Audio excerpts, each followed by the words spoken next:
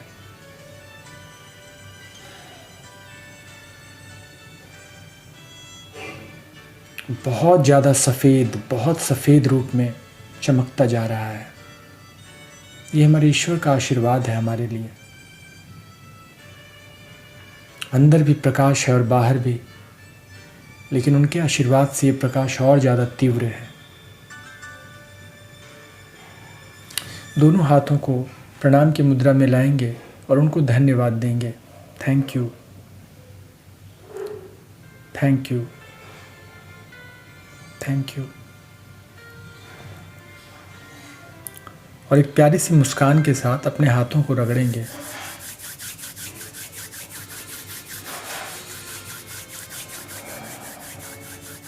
और अपने हाथों को, दोनों हाथों को आँखों पे रखेंगे और बहुत धीरे धीरे अपनी आँखों को खोलेंगे।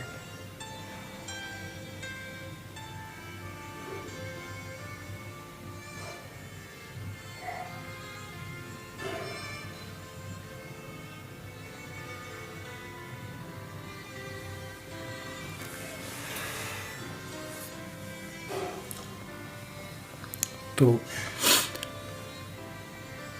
आज हम लोगों ने मेडिटेशन किया।